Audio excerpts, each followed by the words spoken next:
The Thailand trip that we went on to, one of the biggest things that really impressed me was in Matthew 9:37 through 38. The Lord says, the harvest is plenty and the workers are few. And it says, pray to the Lord who is over the harvest to send the workers.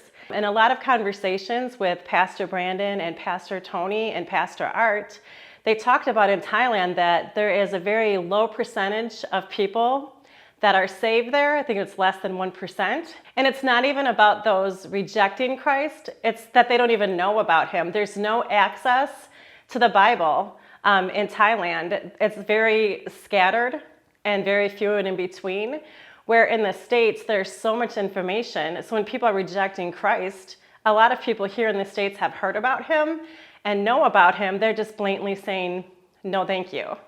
But in Thailand, the people are desperate for something. They worship idols.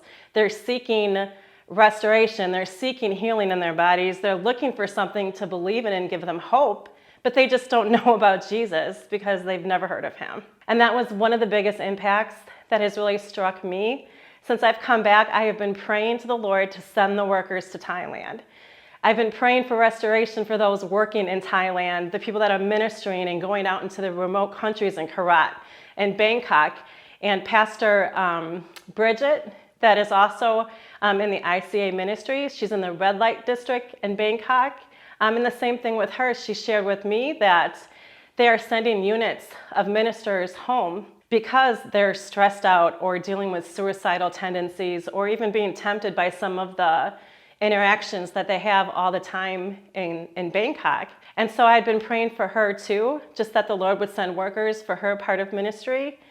And I think that's the biggest impact that has struck me. And another thing too is at the medical clinics, we were really lucky to work with Thai people side by side.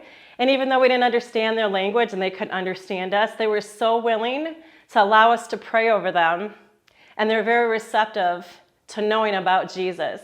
So it wasn't even a matter if they said yes to him or not, but they said, pray for me. So some had cancer, some couldn't sleep at night, and they were restless.